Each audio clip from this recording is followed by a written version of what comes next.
ಸರ್ವಮಂಗಳಮಾಂಗಲ್ಯೆ ಶಿವೆ ಸರ್ವಾರ್ಥಸಾಧಿಕೆ ಶರಣ್ಯೆ ತ್ರ್ಯಂಬಕೆ ದೇವಿ ನಾರಾಯಣಿ ನಮೋಸ್ತುತೆ. ಓಂ ಹ್ರೀಂ ದುಂ ದುರ್ಗಾಯೇ ನಮಃ. ಓಂ ಶ್ರೀ ಗುರುಭ್ಯೋ ನಮಃ. ನಮ್ಮ ಯೂಟ್ಯೂಬ್ ವಾಹಿನಿಯ ಸಮಸ್ತ ವೀಕ್ಷಕರಿಗೆ ನಿಮ್ಮ ನೇತ್ರಾವತಿ ಮಾಡುವ ನಮಸ್ಕಾರಗಳು. ವಿಶೇಷ ಜ್ಯೋತಿಷ್ಯ ಕಾರ್ಯಕ್ರಮಕ್ಕೆ ನಿಮ್ಮೆಲ್ಲರಿಗೂ ಆತ್ಮೀಯವಾದ ಸ್ವಾಗತ. ವೀಕ್ಷಕರೇ, ಈ ಕಳೆದ ಒಂದಷ್ಟು ದಿನಗಳ ಹಿಂದೆ ಕುಜರಾಹು ಸಂಧಿ ಕಾಲದ ಬಗ್ಗೆ ನಾನೊಂದಿಷ್ಟು ಮಾಹಿತಿಯನ್ನ ನೀಡಿದ್ದೆ. ಕೆಲವರು ಪ್ರಶ್ನೆ ಮಾಡಿದ್ರು, ರಾಹು ಬೃಹಸ್ಪತಿ ಸಂಧಿ ಬಗ್ಗೆ ಕೂಡ ನಮ್ಗೆ ತಿಳಿಸ್ಕೊಡಿ ಅಂತ ಹೇಳಿ. ಅದಕ್ಕೆ ಅದೇ ವಿಚಾರವಾಗಿ ನಾನು ಇವತ್ತು ಹೇಳ್ತಾ ಇದ್ದೀನಿ. ರಾಹು ಬೃಹಸ್ಪತಿ ಸಂಧಿ ಅಂದ್ರೆ ಏನು, ಆ ಒಂದು ಕಾಲ ಯಾವಾಗ ಬರುತ್ತೆ ನೋಡಿ. ಮೊದಲು ಅದನ್ನ ತಿಳ್ಕೊಳ್ಳೋಣ. ರಾಹು ದಶೆ ಮುಗಿದು ನೋಡಿ, ಕುಜ ದಶೆ ಮುಗಿದು ರಾಹು ದಶೆ ಶುರುವಾಗುವಂತ ಸಮಯ ಕುಜರಾಹು ಸಂಧಿ ಕಾಲ. ರಾಹು ದಶೆ ಮುಗಿದು ಗುರು ದಶೆ ಪ್ರಾರಂಭ ಆಗುವಂತಹ ಸಮಯವೇ ರಾಹು ಬೃಹಸ್ಪತಿ ಸಂಧಿ ಕಾಲ. ಅಂದ್ರೆ 18 ವರ್ಷ ರಾಹು ದಶೆ ಇರುತ್ತೆ, 16 ವರ್ಷ ಗುರು ದಶೆ ಬರುತ್ತೆ. ಓಕೆ, ಇವಾಗ 18 ವರ್ಷ ರಾಹು ದಶೆ ಮುಗಿತಾ ಬಂದಿದೆ. ರಾಹು ದಶೆ ಇನ್ನೊಂದು 6 ತಿಂಗಳಲ್ಲಿ ಮುಗಿತಾ ಇದೆ. ಆಮೇಲೆ ಗುರು ದಶೆ ಸ್ಟಾರ್ಟ್ ಆಗ್ತಾ ಇದೆ. ನೋಡಿ, ರಾಹು ದಶೆ ಮುಗಿಯುವ 6 ತಿಂಗಳ ಅವಧಿ, ಗುರು ದಶೆ ಪ್ರಾರಂಭವಾದ 6 ತಿಂಗಳ ಅವಧಿ, ಟೋಟಲ್ 1 ವರ್ಷ. ಈ ಟೈಮ್ನ ರಾಹು ಬೃಹಸ್ಪತಿ ಸಂಧಿ ಕಾಲ ಅಂತ ಹೇಳ್ತೀವಿ. ಏನಾಗುತ್ತೆ ಈ ಟೈಮಲ್ಲಿ, ಏನ್ ಸಮಸ್ಯೆ ಆಗತ್ತೆ ನೋಡಿ. ರಾಹು ಅಂದ್ರೆ ಮೋಸ, ಗುರು ಅಂದ್ರೆ ಹಣ, ನೆಮ್ಮದಿ, ಐಶ್ವರ್ಯ, ಧರ್ಮ, ದೇವರು, ಧಾರ್ಮಿಕ ಕ್ರಿಯೆಗಳು, ಇದೆಲ್ಲ ಓವರ್ ಆಲ್ ಅಂತ ಹೇಳ್ಬೋದು. ಗುರು ಅಂದ್ರೆ ಎಲ್ಲವನ್ನ ಕೊಡ್ತಾನೆ. ಸೊ ಈ ತರದ್ ಎಲ್ಲದಕ್ಕೂ ಮೋಸ ಆಗುವಂಥದ್ದು. ನೋಡಿ, ಈ ರಾಹು ದಶೆ ಮುಗಿಯುವಂತಹ ಒಂದು 6 ತಿಂಗಳು, ಕೆಲವರಿಗೆ 1 ವರ್ಷ ಅನ್ನೋಗೆ ಸ್ಟಾರ್ಟ್ ಆಗುತ್ತೆ, ಕೆಲವ್ರಿಗೆ 6 ತಿಂಗಳ ಅವಧಿಯಲ್ಲಿ ಸ್ಟಾರ್ಟ್ ಆಗುತ್ತೆ. ಏನಾಗುತ್ತೆ ಅಂದ್ರೆ, ಒಂದು ಹಣಕಾಸಿನ ವಿಷಯದಲ್ಲಿ ಮೋಸ ಆಗತ್ತೆ, ಯಾರೋ ನಿಮ್ಗೆ ಮೋಸ ಮಾಡ್ಬೋದು. ಎರಡನೇದು, ಗುರು ಅಂದ್ರೆ ಗೌರವ, ನಿಮ್ಮ ಗೌರವಕ್ಕೆ ಚ್ಯುತಿ ಬರುವಂಥದ್ದು. ನೀವೇನೂ ತಪ್ಪು ಮಾಡಿಲ್ಲ ಆದ್ರೂ ಕೂಡ ಅಪವಾದಕ್ಕೆ ಗುರಿಯಾಗುವಂತಹ ಸಾಧ್ಯತೆಗಳು, ನಿಮ್ಮ ವ್ಯಕ್ತಿತ್ವಕ್ಕೆ ಧಕ್ಕೆ ಬರುವಂತಹ ಸಾಧ್ಯತೆಗಳು, ನಿಮಗೆ ಅವಮಾನವಾಗುವಂಥದ್ದು. ಯಾಕೆಂದ್ರೆ ಗುರು ಅಂದ್ರೇನೆ ಗೌರವ, ಪ್ರತಿಷ್ಠೆ. ನನ್ ಪ್ರಾಣ ಬೇಕಾದ್ರೂ ಬಿಡ್ತೀನಪ್ಪ, ಗೌರವ ಮಾತ್ರ ಹೋಗ್ಬಾರ್ದು, ನನಗೆ ಮರ್ಯಾದೆನೇ ಇಂಪಾರ್ಟೆಂಟ್ ಅಂತಾರೆ ಕೆಲವ್ರು. ನೋಡ್ತೀರಾ, ಅಂದ್ರೆ ಅವ್ರ ಜಾತಕದಲ್ಲಿ ಗುರು ತುಂಬಾ ಪವರ್ಫುಲ್ ಆಗಿದ್ರೆ ಅವ್ರು ಆತರ ಮಾತಾಡ್ತಾರೆ. ನನಗೆ ದುಡ್ಡಿಗಿಂತ ಮರ್ಯಾದೆನೆ ತುಂಬಾ ಇಂಪಾರ್ಟೆಂಟ್ ಅಂತಾರೆ. ಯಾರಿಗೆ ಲಗ್ನದಲ್ಲಿ ಗುರು ಇರ್ತಾನೆ, ಲಗ್ನಾಧಿಪತಿ ಜೊತೆ ಗುರು ಇರ್ತಾನೆ, ಅವ್ರು ಈ ಮಾತು ಹೇಳ್ತಾರೆ. ಅಂತವ್ರಿಗೆ ಇದು ತುಂಬಾ ದೊಡ್ಡ ಹೊಡೆತ ಕೊಟ್ಬಿಡುತ್ತೆ. ಕೆಲವರು ಡಿಪ್ರೆಷನ್ಗೆ ಹೋಗ್ಬಿಡ್ತಾರೆ, ಕೆಲವರು ಅಯ್ಯೋ ನನ್ ಮರ್ಯಾದೆ ಹೋಯ್ತು ಅಂತ ಏನಾದ್ರೂ ಬೇರೆ ತೀರ್ಮಾನಗಳೆಲ್ಲ ತಗೊಂಡ್ಬಿಡ್ತಾರೆ. ಆ ತರದ್ದೆಲ್ಲ ಆಗೋ ಸಾಧ್ಯತೆಗಳು ಇರುತ್ತೆ. ಹಾಗೆ ಗುರು ಅಂತಂದ್ರೆ ಜೀವ, ಅದು ಜೀವಕ್ಕೆ ಕಷ್ಟ ಆಗುವಂಥದ್ದು. ಅಂದ್ರೆ ಜೀವಕ್ಕೆ ತೊಂದರೆ ಆಗುತ್ತೆ ಅಂತಲ್ಲ, ಜೀವಕ್ಕೆ ಬಾಧೆ ಆಗುವಂಥದ್ದು. ನನಗೆ ಕಷ್ಟ ಆಗ್ತಾ ಇದೆ, ನನಗೆ ಬದುಕೋದು ಕಷ್ಟ ಆಗ್ತಿದೆ, ಈ ರೀತಿ ಅನ್ಸಕ್ ಶುರು ಆಗುತ್ತೆ.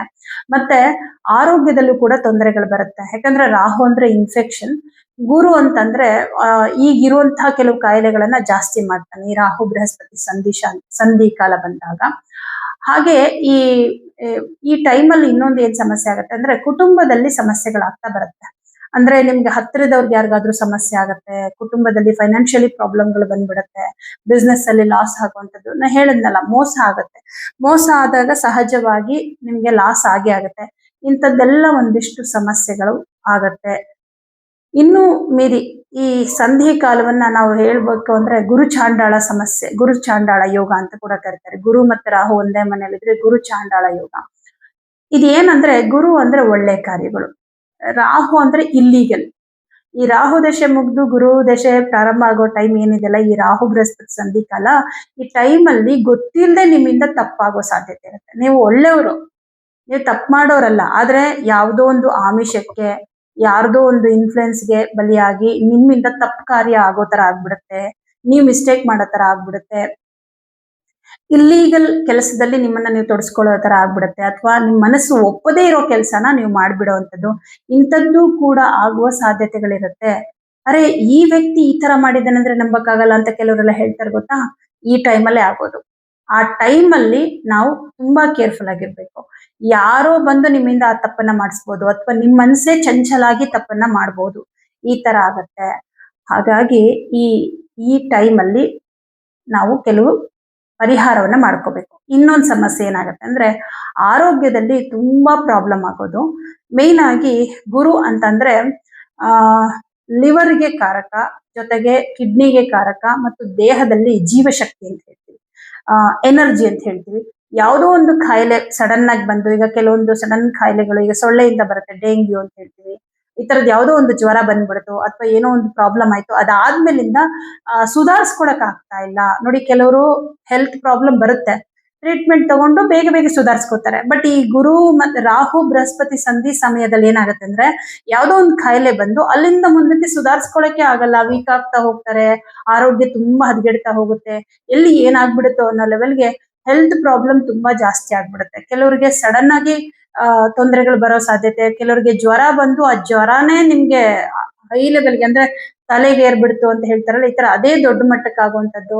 ಈ ರೀತಿ ಎಲ್ಲ ಜೀವಕ್ಕೆ ಹಾನಿಯಾಗುವಂತಹ ರೀತಿಯಲ್ಲಿ ಆ ತೊಂದರೆಗಳು ಬರುವಂತ ಸಾಧ್ಯತೆಗಳು ಇರುತ್ತೆ. ಅದಕ್ಕೆ ನೋಡಿ, ಆ ಟೈಮಲ್ಲಿ ನೀವೇನ್ ಪರಿಹಾರ ಮಾಡ್ತಿದ್ರು, ದೇವಸ್ಥಾನಕ್ಕೆ ಹೋಗ್ತಾ ಇದ್ದೀರಾ, ಅಲ್ಲಿ ಹೋಗ್ತೀರಾ, ಈ ಆಸ್ಪತ್ರೆಗೆ ಹೋಗ್ತೀರಾ, ಆ ಆಸ್ಪತ್ರೆಗೆ ಹೋಗ್ತೀರಾ, ಬಟ್ ಎಲ್ಲೂ ಸರಿ ಹೋಗ್ತಾ ಇಲ್ಲ.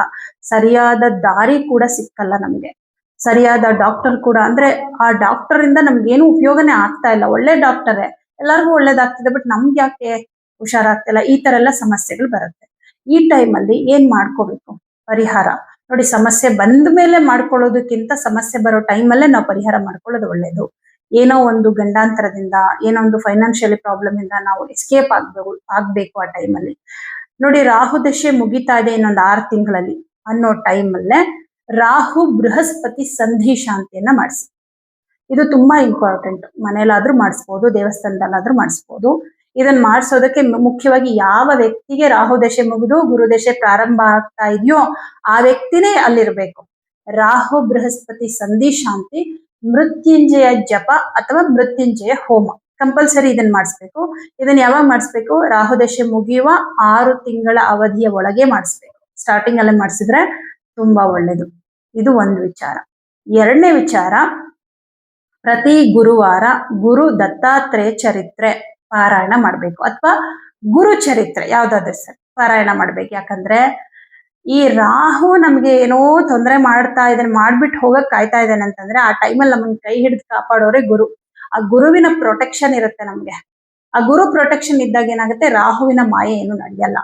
ಹಂಗಾಗಿ ಅಲ್ಲಿ ನಾವು ಬಚಾವಾಗೋ ಚಾನ್ಸಸ್ ಕೂಡ ಇರುತ್ತೆ. ಇದು ಎರಡನೇ ಪರಿಹಾರ. ಮೂರನೇ ಪರಿಹಾರ ಏನು?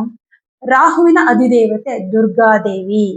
ದುರ್ಗಾದೇವಿಯ ಮಂತ್ರಗಳನ್ನ ಹೇಳ್ಕೊಳ್ಳೋದು, ದುರ್ಗಾದೇವಿಯ ಅಷ್ಟೋತ್ರಗಳ ಹೇಳ್ಕೊಳ್ಳೋದು. ದುರ್ಗಾದೇವಿ ಅಂದ್ರೆ ನೋಡಿ, ಇವಾಗ ರಾಜಸ ಶಕ್ತಿ ದುರ್ಗಾ, ಮಾರಮ್ಮ, ಅಣ್ಣಮ್ಮ, ಕರುಮಾರಿಯಮ್ಮ ಅಂತೆಲ್ಲ ಹೇಳ್ತೀವಲ್ಲ, ಅಂದ್ರೆ ಒಂದ್ ರೀತಿ ಪಾಶ ಅಂಕುಶಗಳನ್ನೆಲ್ಲ ಹಿಡಿದಿರುವಂತಹ ಒಂದು ಶಕ್ತಿ ದೇವತೆ ಅಂತ ಹೇಳ್ಬೋದು. ಅಂದ್ರೆ ನಮಗ್ ಬರೋ ಈ ನೆಗೆಟಿವ್ನೆಲ್ಲ ಕಟ್ ಮಾಡ್ತಾಳೆ ತನ್ನ ಒಂದು ಅಸ್ತ್ರದಿಂದ. ಅಂತಹ ದೇವಸ್ಥಾನಗಳಿಗೆ ಪ್ರತಿ ಮಂಗಳವಾರ ಹೋಗ್ಬೇಕು. ಹೋಗಿ ಅಲ್ಲಿ ಪ್ರಾರ್ಥನೆ ಮಾಡ್ಕೊಂಡ್ ಬರೋದು, ಅಥವಾ ಪೂಜೆ ಮಾಡಿಸ್ಕೊಂಡ್ ಬರೋದು, ಕುಂಕುಮಾರ್ಚನೆ ಮಾಡಿಸ್ಕೊಂಡ್ ಬರೋದು ಬಹಳ ವಿಶೇಷ. ಕುಂಕುಮಾರ್ಚನೆ, ಕುಂಕುಮ ಅನ್ನೋದೇ ನಮ್ಮ ಕೋರಿಕೆಯನ್ನ, ಅಂದ್ರೆ ರಾಜಸ ತತ್ವ. ನೀವು ಕುಂಕುಮಾರ್ಚನೆ ಮಾಡಿಸೋದ್ರಿಂದ ನಿಮ್ ಕೋರಿಕೆ ಏನು, ನಿಮ್ಗೆ ಒಳ್ಳೇದಾಗ್ಬೇಕು, ಅದು ಈಡೇರುತ್ತೆ. ಇದನ್ನ ನೀವು ಪ್ರತಿ ಮಂಗಳವಾರ ಕಂಟಿನ್ಯೂಸ್ ಆಗಿ ಮಾಡಿಸ್ತಾ ಬರೋದು, ಇದನ್ನ ಮಾಡೋದು. ಜೊತೆಗೆ ನಾಗದೇವರ ಆರಾಧನೆ, ಅಂದ್ರೆ ನೀವು ನಾಗರ ಮೂರ್ತಿ ಪೂಜೆ ಅಥವಾ ನಾಗರ ಒಂದು ದೇವಸ್ಥಾನಗಳು, ನಾಗ ದೇವಸ್ಥಾನಗಳು, ಸುಬ್ರಹ್ಮಣ್ಯ ಸ್ವಾಮಿ ದೇವಸ್ಥಾನಗಳಿಗೆ ಪ್ರತಿ ಮಂಗಳವಾರ ತಪ್ಪದೆ ಅಭಿಷೇಕಕ್ಕೆ ಹಾಲು ಕೊಡುವಂಥದ್ದು ಇದು. ಹಾಗೆ ಗುರುವಾರ ಗುರುಗಳ ದೇವಸ್ಥಾನಕ್ಕೆ ಹೋಗುವಂಥದ್ದು, ಪ್ರತಿ ಗುರುವಾರ ಕಡಲೆಬೇಳೆ ದಾನ ಕೊಡೋದು, ಪ್ರತಿ ಶನಿವಾರ ಉದ್ದಿನ ಬೇಳೆ ದಾನ ಕೊಡೋದು. ಉದ್ದಿನ ಬೇಳೆ ದಾನ ಕೊಡೋದ್ರಿಂದ ರಾಹು ಸ್ವಲ್ಪ ನಿಮ್ಗೆ ಅಶುಭ ಫಲನ ಕಮ್ಮಿ ಮಾಡ್ತಾನೆ. ಈ ತರದ್ದೆಲ್ಲ ಪರಿಹಾರಗಳನ್ನ ಮಾಡ್ತಾ ಬಂದ್ರೆ ಖಂಡಿತವಾಗ್ಲೂ ಈ ಸಂಧಿ ಕಾಲ ಬಂದ್ರೂ ಕೂಡ ನೀವು ಅಲ್ಲಿಂದ ಹೇಗೋ ಬಚಾವಾಗಿ ಮೂವ್ ಆಗ್ಬಿಡ್ತೀರಾ. ಈ ಗುರುದೇಶ ಪ್ರಾರಂಭ ಆಗಿ ಒಂದು 6 ತಿಂಗಳು ಕಳೆದು ಬಿಟ್ಟ ಮೇಲೆ ಇದ್ರದ್ದು ಎಫೆಕ್ಟ್ ಏನಿರಲ್ಲ. ಅಷ್ಟರೊಳಗಡೆನೆ ಆಗುವಂತಹ ಅವಘಡಗಳನ್ನ ತಪ್ಪಿಸ್ಕೋಬಹುದು. ಇದಿಷ್ಟು ಪರಿಹಾರ ಇದೆ. ಇದರಲ್ಲಿ ಮುಖ್ಯವಾದ ಪರಿಹಾರ ರಾಹು ಬೃಹಸ್ಪತಿ ಸಂಧಿ ಶಾಂತಿ, ಮೃತ್ಯುಂಜಯ ಜಪ ಅಥವಾ ಹೋಮ. ಅಂದ್ರೆ ತುಂಬಾ ಪ್ರಾಬ್ಲಮ್ ಆಗ್ತಾ ಇದೆ ಸಡನ್ ಆಗಿ ರಾಹುದಶೆ ಮುಗಿಯೋ ಟೈಮಲ್ಲಿ, ಇದಕ್ಕಿದ್ದಂಗೆ ಎಲ್ಲಾ ಪ್ರಾಬ್ಲಮ್ ಆಗ್ತದೆ, ಬಿಸ್ನೆಸ್ ಲಾಸ್ ಆಗ್ತಿದೆ, ತುಂಬಾ ಬೇಗ ಬೇಗ ಸಮಸ್ಯೆಗಳಾಗ್ತಾ ಇದೆ ಅಂತ ನಿಮ್ಗೆ ಸೂಚನೆಗಳು ಬರುತ್ತೆ. ನಿಮ್ಗೆ ಸಡನ್ ಆಗಿ ಏನು ಆಗಲ್ಲ, ಸೂಚನೆಗಳು ಬರುತ್ತೆ. ಫಸ್ಟ್ ವ್ಯವಹಾರಿಕವಾಗಿ ಸ್ಟಾರ್ಟ್ ಆಗುತ್ತೆ, ಆಮೇಲೆ ಮಾನಸಿಕವಾಗಿ, ಆಮೇಲೆ ದೈಹಿಕವಾಗಿ ಪ್ರಾಬ್ಲಮ್ಗಳು, ಹೆಲ್ತ್ ಇಶ್ಯೂ ಹಿಂಗ್ ಬರುತ್ತೆ. ಆಯ್ತಾ? ನಿಮ್ಗೆ ವ್ಯವಹಾರದಲ್ಲೇ ಏನೋ ಸಮಸ್ಯೆ ಆಗ್ತಾ ಇದೆ ಅನ್ನೋ ಟೈಮಲ್ಲೇ, ಅಥವಾ ಸಂಬಂಧಗಳಲ್ಲೇ ಏನೋ ನಿಮ್ಗೆ ತೊಂದರೆ ಆಗ್ತದೆ, ಎಲ್ಲರೂ ನಿಮ್ಗೇನೋ ಹರ್ಟ್ ಆಗೋ ತರ ಮಾತಾಡ್ತಾರೆ, ನಿಮ್ ವ್ಯಕ್ತಿತ್ವಕ್ಕೆ ಏನೋ ಧಕ್ಕೆ ಬರೋ ತರ ಆಗ್ತದೆ, ಸಣ್ಣದಾಗಿ ಶುರು ಆಗ್ತಿದೆ ಅನ್ನೋ ಟೈಮಲ್ಲಿ ಆವಾಗಲೇ ಮಾಡಿಸ್ಬಿಡಿ ಇದನ್ನ. ಆಯ್ತಾ. ಅದ್ರ ಜೊತೆಗೆ ಉಳಿದಿರೋ ಪರಿಹಾರಗಳನ್ನ ಮಾಡ್ಕೊಂಬಿಡಿ. ಯಾವ ಪ್ರಾಬ್ಲಮ್ ಬರಲ್ಲ ನಿಮ್ಗೆ. ಅಂದ್ರೆ ಇಷ್ಟು ನಾನು ಹೇಳಿದ ಇಷ್ಟು ಪರಿಹಾರ ನೋಡಿ, ನಾನು ಹೇಳಿದ ಇಷ್ಟು ಪರಿಹಾರಗಳು ಯಾವುದು ಕೂಡ ಕಷ್ಟದ್ದಲ್ಲ. ಆರಾಮಾಗಿ ಮಾಡ್ಕೋಬಹುದು. ಯಾವುದಿಲ್ಲ ಅಂದ್ರೆ ಧಾನ್ಯಗಳು ಕೊಡೋದು, ಗುರುಚರಿತ್ರೆ ಓದೋದಂತೂ ಖಂಡಿತವಾಗ್ಲೂ ಮಾಡ್ಬೋದು. ಆಮೇಲೆ ಗುರುಪಾದುಕ ಮಂತ್ರ ಹೇಳ್ಕೊಳ್ಳಿ, ತುಂಬಾ ಪವರ್ಫುಲ್ ಮಂತ್ರ, ಡೈಲಿ ಹೇಳ್ಕೊಳ್ಳಿ. ನಿಮ್ಗಿದು ಒಂದ್ ರೀತಿ ಏನಾಗುತ್ತೆ ಅಂದ್ರೆ ಹೊರಗಡೆ ಪ್ರಪಂಚದಲ್ಲಿ ನಿಮ್ಗೆ ಏನೇ ಒಂದು ಬೇಸರಗಳಾಗ್ತಿದ್ರು, ಅವಮಾನಗಳಾಗ್ತಿದ್ರು, ನಿಮ್ಮ ಒಳಗಡೆ ಅಂತಃಕರಣದಲ್ಲಿ ಅದನ್ನೆಲ್ಲ ನೀವು ರಿಮೂವ್ ಮಾಡ್ತಾ ಹೋಗ್ತೀರಾ. ಶುದ್ಧತೆ, ನಾನು ಒಳ್ಳೆಯವಳು ಅಥವಾ ನಾನು ಒಳ್ಳೆಯವನು ಅಥವಾ ನಾ ಸರಿದಾರಿಲಿದ್ದೀನಿ ಅನ್ನೋದು ಪರಮಾತ್ಮ ನಿನಗೆ ಗೊತ್ತಿದೆ, ಅಷ್ಟು ಸಾಕು ಅನ್ನೋ ಒಂದು ತೃಪ್ತಿ ಇರುತ್ತೆ ಈ ಮಂತ್ರ ನೀವು ಹೇಳ್ಕೊಳ್ಳೋದ್ರಿಂದ. ಇದೆಲ್ಲ ಪರಿಹಾರಗಳನ್ನ ಮಾಡ್ಕೊಳ್ಳೋದ್ರಿಂದ ಇಂಥ ಒಂದು ಸಂದರ್ಭವನ್ನ ನೀವು ಬಹಳ ಸುಲಭವಾಗಿ ದಾಟಿ ಮುಂದೆ ಹೋಗ್ಬೋದು. ಆಗುವಂತಹ ಅನಾಹುತಗಳು, ಅವಮಾನಗಳು, ತೊಂದರೆಗಳು ಇವನ್ನೆಲ್ಲವನ್ನ ತಪ್ಪಿಸ್ಕೋಬಹುದು. ಹಾಗಾಗಿ ಈ ಒಂದು ಪರಿಹಾರವನ್ನ ಮಾಡ್ಕೊಳ್ಳಿ, ಒಳ್ಳೇದಾಗತ್ತೆ. ಎಲ್ರಿಗೂ ಶುಭವಾಗಲಿ.